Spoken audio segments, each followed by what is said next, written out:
हजरत Khubaib को गिरफ्तार कर लिया मक्के वालों ने। उस वक़्त गुर्बत थी इस्लाम पर।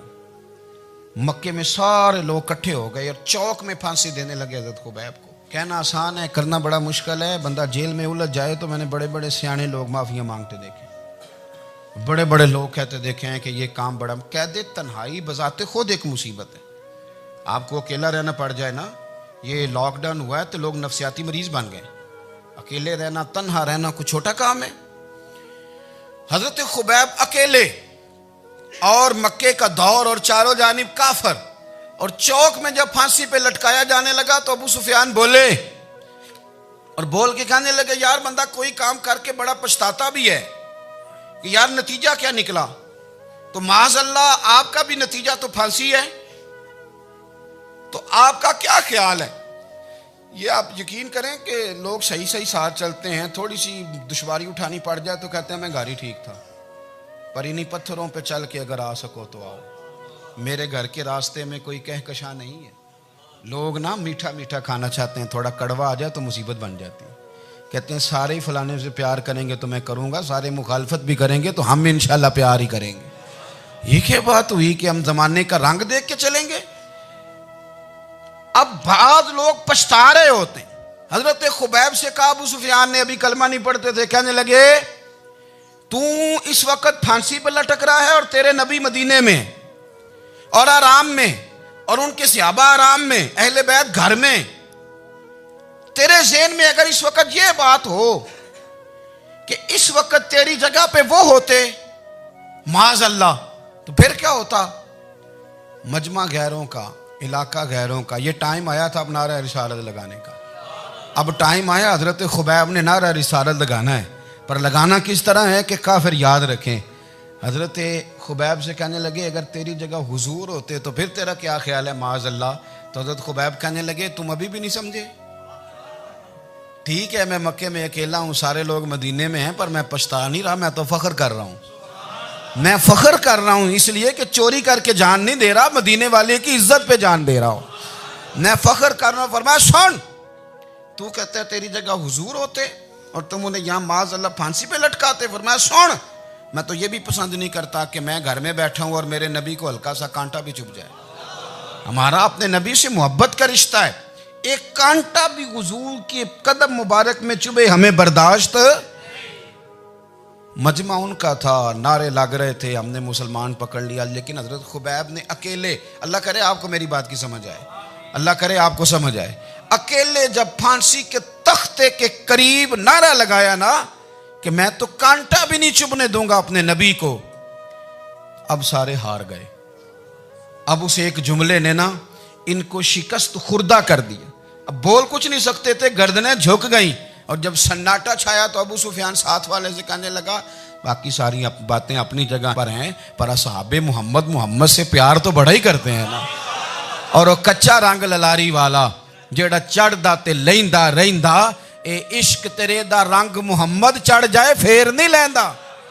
कहा यार प्यार तो ये करते हैं ना, इसमें कुछ शक वाली बात। इस प्यार से काफिर डरता है।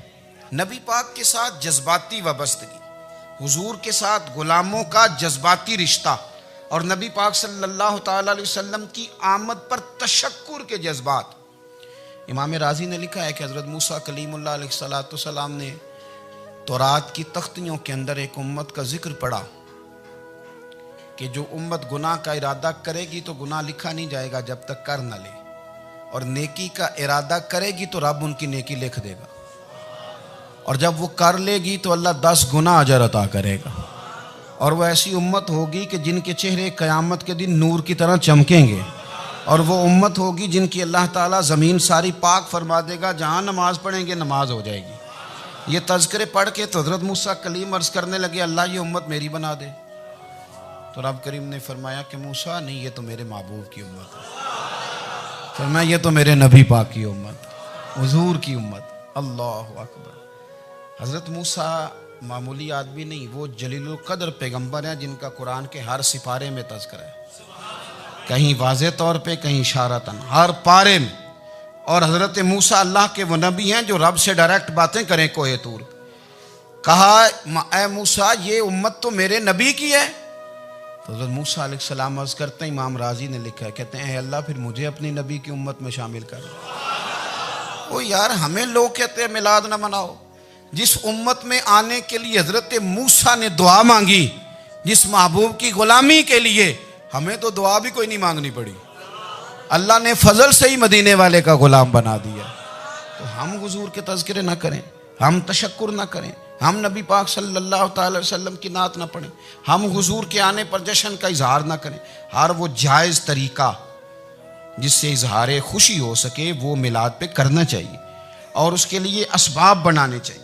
उम्मत का एक जज्बाती अंदाज होना चाहिए नबी पाक के साथ, एक वारफ्तगी, एक ज़ौक़, एक तबीयत के अंदर विजदान। नारा मतलब इस तरह ना हो कि बस चल रहा है काम। मैं नहीं हूँ कायल, मैं कहता हूँ पहले तो कोई लगाए ना, और फिर नारा जब लगता था ना तो मुसलमानों के यहाँ नारा लगता था तो बड़े बड़े लोग कांप जाते थे। सूफिया ने लिखा है कि हज़रत उमर ने जब कलमा पढ़ा ना तो 39 बंदे कलमा पढ़ते थे। तो नबी पाक ने रात को दुआ मांगी, ऐ अल्लाह उमर को मुसलमान करके इस्लाम को इज्जत दे। हज़रत उमर सवेरे आ गए, मुझमें वो तफसील में नहीं जाता, बात लंबी। हज़रत उमर जब आए ना और उन्होंने आते जब कहा ना कि मैं कलमा पढ़ने आया हूँ, तो हुजूर इतने राजी हुए कि नबी पाक ने कहा अल्लाहु अकबर। तो सहाबा ने नारे लगाए अल्लाहु अकबर अल्लाहु अकबर, यानी 40 लोग मुसलमान हुए तो नारे लगे। हमारे सूफिया कहते हैं हज़रत उमर के आने पर जब नारे लगे तो बताओ कि वो तो नारा तकबीर लगा, नारा रिसालत क्यों नहीं लगा? तो कहते हैं गोया हमें हुजूर ने ये समझाया है, हुजूर के इशारों ने समझाया है कि मैं अब अपने नारे खुद तो नहीं ना लगाऊंगा, मैंने तो अल्लाहु अकबर कह दिया, उमर आ गया है, मेरे नारे लगाता रहेगा। अब नारे लगेंगे। हज़रत उमर ने पहले दिन ही कहा कि हुजूर आप सच्चे रसूल हैं तो छुप छुप के नमाज क्यों पढ़ें? शुरू हो गए नारे, हुजूर आप सच्चे हैं तो छुप छुप के नमाज का क्या माना हो? तो हुजूर ने फरमाया तेरा क्या इरादा है? हुजूर सारे नहीं, एक मैं, एक अमीर हमजा, एक लाइन के आगे वो लग जाए, एक के आगे मैं लग जाऊं, और बाकी मुसलमान जितने हैं कुल 40 थे, पीछे 18 19 बचेंगे, तो एक लाइन में वो हो जाए, एक में आगे, एक में अमीर हमजा हो, एक में मैं हूं, तो देख लेते हैं ये हमें नमाज कैसे नहीं पढ़ने देते। हाँ देख लेते हैं, आए ना मैदान में, इधर आ सितमगर हुनर आजमाए, तो तीर आजमा हम जिगर आजमाए, और गुलामाने मोहम्मद जान देने से नहीं डरते, ये सर कट जाए यहाँ रह जाए कुछ परवाह नहीं करते। फरमाया भी पता चल जाता है ना, एक लाइन में हज़रत अमीर हमजा हो गए, एक में हज़रत उमर हो गए। पहले ये मारते थे, जो हरम शरीफ में मुसलमानों के तरीके पे नमाज पढ़ता था, ये जुलूसों की बड़ी बरकत है, अंदर बैठे रहे ना चुप करके, निकल जाएं तो पता कुछ भी नहीं चलता। जब निकलते हैं ना लोग कहते हैं जुलूस क्या माना है, तो मैं बताता हूँ ना जुलूस का माना क्या है। हज़रत उमर ने बाहर निकले, 2 लाइनों का जुलूस, लंबा भी कोई नहीं, बंदे भी 40, और जनाब फारूक आजम बाहर निकले तो उमर का नारा, उमर का, हजरत उमर ने यूं करके आस्तीने बाजू की चढ़ा ली, और अपने गले में जो उनके रुमाल था ना उसको यूं सीने पे बांधा, और इस हाथ में तलवार थी तो यूं करके बाहर लहराई, कहने लगे ओ मक्के के काफिरो इधर आओ मेरे सामने। जिसने अपनी बीवी बेवा करानी हो, जिसने बच्चे यतीम कराने हो, वो आए मैदान में। मुस्तफ़ा के गुलाम आज सड़कों पे निकल आए मैदान में, हमारे सामने हमारा मुकाबला करे। आए ना मैदान में, हम निकले हैं, अब हम यहाँ काबे में एलानिया नमाज पढ़ेंगे, हम पढ़ेंगे, ताकत है तो आओ ना हमारा मुकाबला करो, आओ। कुफर बजाते खुद बहुत बड़ा झूठ है, और झूठ के पैर बस 2 बंदे निकले तलवारें लेके आगे, तो फिर हजरत उमर ने एलानिया नमाज पढ़वाई खाना काबा। तो मेरे भाई रसूलुल्लाह सल्लल्लाहु अलैहि वसल्लम के गुलाम तो जब नारा लगाते थे तो हो ही कमाल जाता था। फिर बरेली के इमाम बोले, कहने लगे पेश हक मुजदा शफात का सुनाते जाएं। हुजूर क़यामत के दिन आगे आगे ना, हमारे आगे आगे खुशखबरी देंगे, कहेंगे तुम फिक्र ना करो, आ जाओ मैं तुम्हें बख्शवाता हूँ, मैं तुम्हारी सिफारिश, आ जाओ पीछे पीछे। हुजूर न पेश हक मुजदा शफात का सुनाते जाएंगे। यकीन करें बरेली के इमाम को भी बड़ा ही रंग आता है बयान करने का। कहने लगे आप रोते जाएंगे, अल्लाह को मनाना है ना हुजूर ने, कहते हैं पेश हक मुजदा शफात का सुनाते जाएंगे, आप रोते जाएंगे पर हमको हंसाते जाएंगे। बागे जन्नत में मुहम्मद मुस्कुराते जाएंगे, फूल रहमत के गिरेंगे हम उठाते जाएंगे, और हश्र में होगा हमारा दाखिला इस शान से हम या रसूल अल्लाह का नारा लगाते जाएं। हम या रसूल अल्लाह का नारा। इमाम राजी कहते हैं हुजूर ने एक रुका पकड़ा छोटा सा, एक बंदे को लोग दोजख में लेके जा रहे हैं। अच्छा मुझे एक बात बताओ, फैसला पहले हो गया है, अल्लाह के सामने हुआ है और फैसला हो गया और तय हो गया कि दोजख में जाना है। वो करीब पहुंच गए दोजख के, तो हुजूर ने देख लिया और बताया किसने? हजरत आदम ने। हजरत आदम कहने लगे हुजूर वो आपके गुलाम को दोजख में ले जा रहे हैं। नबी पाक आगे गए, क्या पढ़ते हैं हमारे भाई? हुजूर ने मुझे उनसे छुड़ा के छोड़ दिया। नबी पाक सल्लल्लाहु अलैहि वसल्लम आगे गए, फरमाया इधर आओ, कहाँ लेके जा रहे हो? अल्लाह के सामने फैसला हुआ है ना, फरिश्तों ने किया है ना। फरिश्ते को किसी से बदध्यानती तो नहीं ना करते, फरिश्तों ने जो किया ठीक किया है ना। क्यों लेके जा रहे हो? सोने गुनाह ज्यादा है, नेकियां थोड़ी हैं। फरमाया मेरे सामने तोलो। किसी फरिश्ते ने नहीं कहा कि सोने हम माज़अल्लाह हमको बेईमान है, हमारी कोई इससे जिद चल साडा को बनना सन जाए दे नाल। भाई मेरा मतलब है सही तोला है, फैसला है, फरमाया दोबारा तोलो। गोया रब भी फरमाता है जैसे मेरा महबूब कहता है वैसे ही कर। और कोई नहीं, दोबारा तोल लो, कोई हर्ज नहीं, तोलो ना दोबारा। फरिश्ते दोबारा आएंगे, उन्होंने दोबारा तोला, एक पलड़े में नेकियां, एक पलड़े में गुनाह। अब वो गुनाह फिर ज्यादा निकले तो नबी पाक ने ना जेब से इतना सा रुका निकाला। रुके का भी कोई वजन होता है, वो हुजूर ने नेकियों के पलड़े में रख दिया, नेकियां बढ़ गई। फरिश्ते भी चुप कर गए, चलो भाई जन्नत में।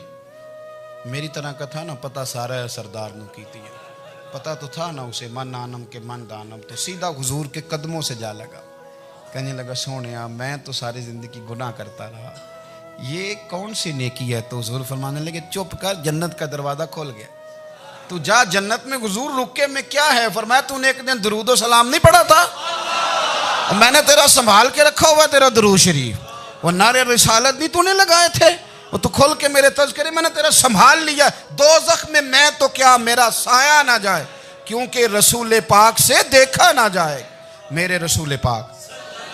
चल और मेरी बात सुनो, मैं भी आपको खाना नहीं खिलाता, लंगर मेरे संगी खिलाते हैं, मेरे दोस्त आपको खाना पेश करते हैं।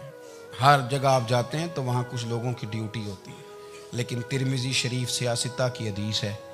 हज़रत अनस ने पूछा था हुजूर क़यामत में कहाँ मिलेंगे? फरमाया हौज़े कौसर पे।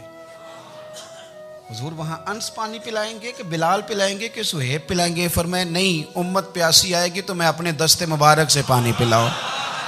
हुजूर वहाँ ना मिले तो फरमाया पुल सिरात पे आना, उम्मत गुजरेगी तो मैं रब्बे सल्लिम की दुआएं करूँगा।